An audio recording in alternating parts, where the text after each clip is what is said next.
ISL এ ঠিক যেমন আমরা মিগুয়েল ফেরেরা বা জেই ম্যাকলারেনের গোল সেলিব্রেট করি, ঠিক তেমন আমার মনে হয় আজকে লারলিনজোয়ালা লালবিয়াকনিয়ার গোলটাও সেলিব্রেট করা উচিত। কারণ আজকে বেঙ্গালুরু বনাম নর্থ ইস্ট ম্যাচটা হয়তো অনেকে আপনারা দেখেছেন।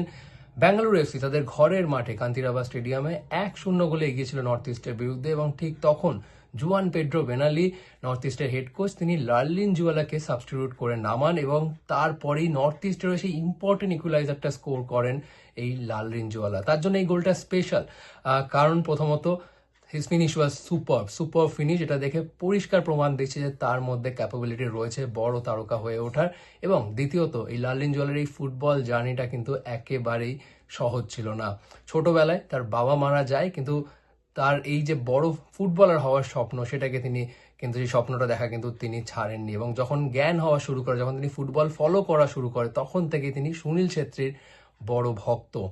আইজলের হয়ে তিনি নজর কাড়েন 2024 সালে আই লিগে টপ ইন্ডিয়ান গোল স্কোরার হয়ে 15টি গোল করেছেন এবং 3টি অ্যাসিস্ট, যেটার কারণে তিনি সুনীল ছেত্রী এবং মোহাম্মদ রফিরও রেকর্ড তিনি ছাপিয়ে গিয়েছেন। তার পরের বছরই তিনি মোহনবাগানে আসেন ট্রায়াল দিতে, কিন্তু দুর্ভাগ্যবশত মোহনবাগানে তিনি মেডিকেল পাস করতে পারেনি, কারণ তার কোমরে একটা ছোট্ট ইনজুরি ছিল, যে কারণে তিনি কলকাতায় এসে আবার আইজল ফিরে গিয়েছিলেন এবং আইজলের হয়ে আরও একটি বছর আই লিগ খেলেন। এবং তারপর নর্থ ইস্ট ইউনাইটেড এফসি তাকে স্পট করে সঙ্গে সঙ্গে দলে সই করে নেন। গত বছরে তিনি নর্থ ইস্টে সই করেন এবং তার জন্য অপেক্ষাটা একটু বেশি ছিল, কারণ আইএসএল অনেকটা দেরিতে শুরু হয় এবং এবার আইএসএল এর সুযোগ পেতেই তিনি কিন্তু নজর কাড়লেন নর্থ ইস্টের হয়ে আজকে ব্যাঙ্গালোর বিরুদ্ধে একটা ইম্পর্টেন্ট গোল করে। এবং আমার মনে হয় এবছর আইএসএল এ ওয়ান অফ দ্য পজিটিভের মধ্যে এই একটা পজিটিভ যে অনেক দল কিন্তু কম বিদেশি নিয়ে খেলছে এবং যেই কারণে একটু বেশি স্লট পাচ্ছে ইন্ডিয়ান প্লেয়াররা। আজকে যদি নর্থ ইস্টে আলাদিন আজরে থাকতো তাহলে হয়তো লারলিনজোয়ালা অতটা গেম টাইম পেত